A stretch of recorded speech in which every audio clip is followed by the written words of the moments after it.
The idea of makeup and cosmetics started centuries ago. It was an aspect of many civilizations. Egyptians were one of the first civilizations to use makeup. They used mainly copper, lead, and coal. In the Old Testament, there are references to face painting.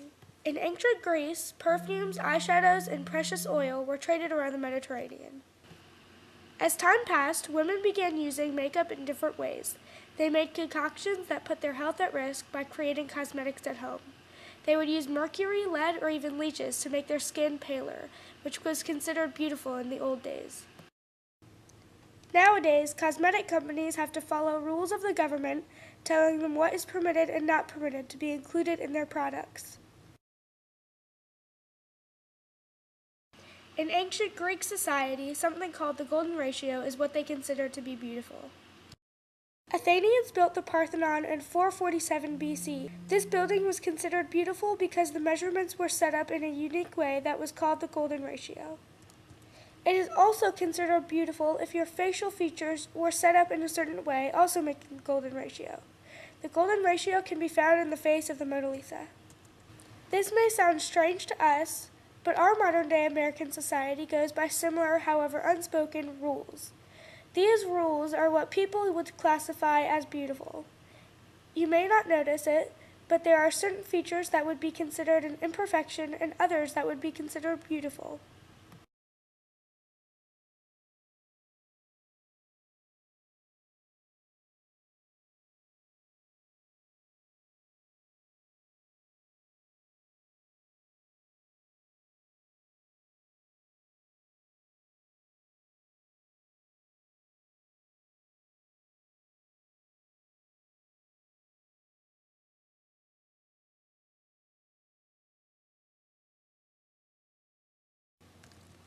These things that society classifies as beautiful may seem picky to you. However, without noticing it, women in magazines, commercials, fashion, or modeling industries are all wearing mascara, eyeshadow, and many other cosmetics to hide their imperfect features and create beautiful features. However, every human has imperfections. Society says pimples, zits, birthmarks, wrinkles, bruises, scabs, and scars on the face should be covered or hidden in order to look beautiful. Women are affected by these imperfections every day. LeAnn Rimes is a country music superstar, a singer and songwriter who rose to fame at age 13. In 2008, LeAnn revealed a lifelong struggle with psoriasis. I don't think you would notice it with me sitting here right now.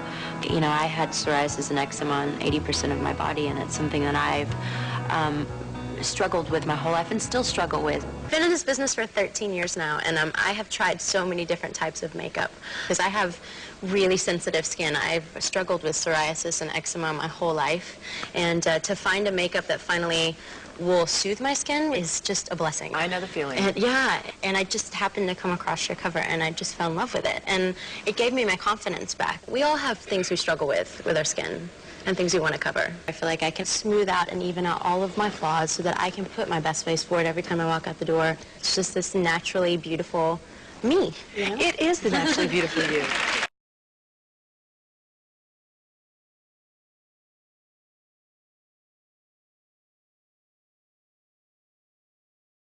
After interviewing Kathy Halou, a Mary Kay makeup consultant who has been using the product for 29 years, I learned she had a lot to tell me about makeup having to do with women's self-confidence.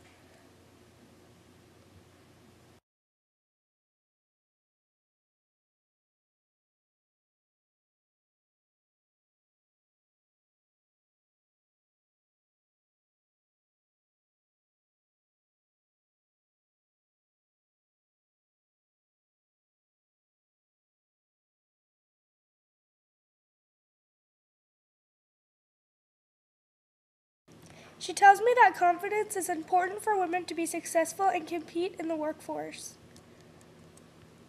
Kathy Halou gave a speech in 2009 and stated, "I am thankful that cosmetics are not considered a luxury, but a necessary thing for women."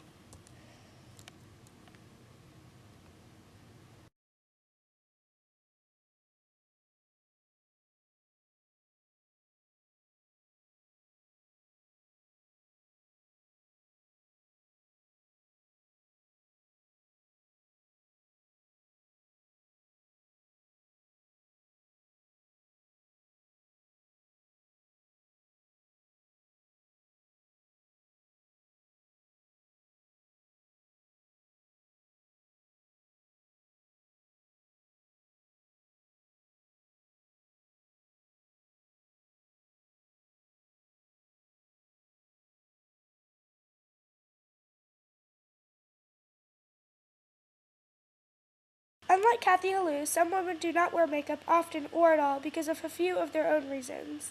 I interviewed Ada Fitzgerald and learned about her beliefs in makeup and compared them with Kathy Halou's beliefs.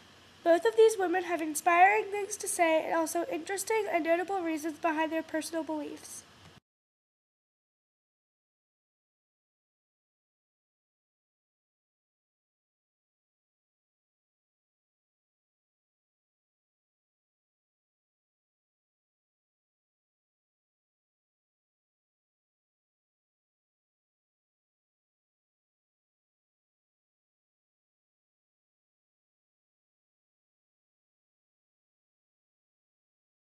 I certainly don't think that makeup's necessary for covering up imperfections and making women feel more secure, personally.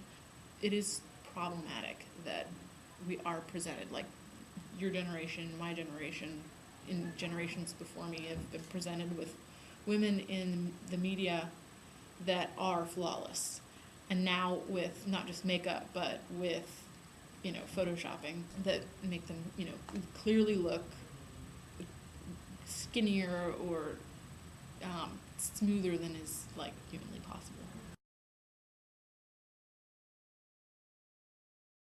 If they feel like they have to always wear it, that might be a little bit of an issue.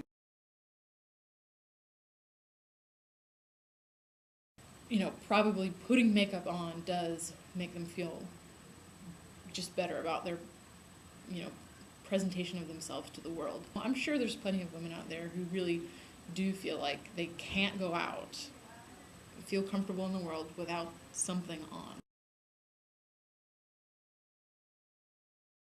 I have a huge amount of self-confidence.